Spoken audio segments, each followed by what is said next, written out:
అందరికీ నమస్తే. Welcome to Mami flavours. ఈరోజు మనం ఇంట్లో అందరికీ నచ్చే బీరకాయ శనగపప్పు కూర చేసుకుందామా? బీరకాయ ఇష్టం లేని వాళ్ళు కూడా ఈ విధంగా చేస్తే తప్పకుండా తింటారు. వేడి వేడి అన్నంలో నెయ్యి వేసుకొని ఈ కూరతో తింటే రుచి నెక్స్ట్ లెవెల్లో ఉంటుంది. మరి ఎలా చేయాలో చూసేద్దామా?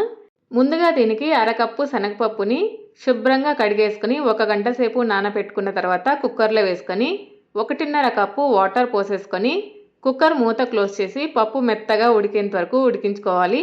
తర్వాత స్టవ్ కట్టేసి ప్రెషర్ పోయాక మూత తీసి చూసారా పప్పు మెత్తగా ఉడికిపోయింది కదా, ఇలా ఉడికించుకొని పక్కన పెట్టేసుకోవాలి. ఇప్పుడు స్టవ్ మీద బాండెలు పెట్టుకుని వేడయ్యాక ఇందులో 3 టేబుల్ స్పూన్ల నూనె వేసుకుని వేడయ్యాక అర టీ స్పూన్ ఆవాలు, అర టీ స్పూన్ జీలకర్ర వేసి చిటపట్లాడిన తర్వాత ఇందులో దంచుకున్న వెల్లుల్లి రెబ్బలు 2 టేబుల్ స్పూన్లు, కరివేపాకు, ఎండుమిరపకాయలు, అలాగే పావు టీ స్పూన్ ఇంగువ వేసుకొని కాస్త వేయించుకోవాలి. ఇప్పుడు ఇందులో ఒక మీడియం సైజు ఉల్లిపాయని సన్నగా కట్ చేసుకుని వేసుకొని ఉల్లిపాయలు దోరగా అయ్యేంత వరకు వేయించుకున్నాక ఇందులో 2 పెద్ద సైజు టొమాటోల్ని తురుముకొని వేసుకొని పావు టీ స్పూన్ పసుపు, 1 టీ స్పూన్ అల్లం వెల్లుల్లి పేస్టు, కొద్దిగా ఉప్పు వేసి ఒకసారి బాగా కలిపేసుకోవాలి. ఉప్పు వేయడం వల్ల టొమాటో త్వరగా మగ్గుతుంది. ఒకసారి కలుపుకున్నాక మూత పెట్టేసి పచ్చివాసన పోయేంత వరకు మధ్య మధ్యలో కలుపుకుంటూ మగ్గించుకోవాలి. చూసారా బాగా వేగిపోయింది కదా. ఇప్పుడు ఒకసారి కలిపేసుకున్నాక ఇక్కడ నేను లేత బీరకాయ 400 గ్రాములు తీసుకుని పైన ఉన్న పొట్టు తీసి చిన్న ముక్కలుగా కట్ చేసుకుని వేసుకోవాలి.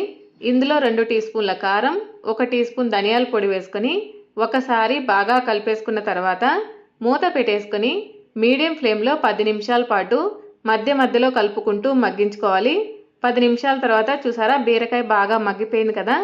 ఇప్పుడు ఇందులో ముందుగా ఉడికించుకున్న శనగపప్పు అలాగే రుచికి సరిపడా ఉప్పు వేసుకొని ఒకసారి బాగా కలుపుకోవాలి.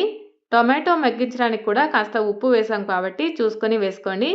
మూత పెట్టేసుకొని కూర దగ్గర పడేంత వరకు మధ్య మధ్యలో కలుపుకుంటూ మీడియం ఫ్లేమ్లో ఉడికించేసుకోవాలి. చూసారా కూర బాగా దగ్గర పడిపోయింది కదా.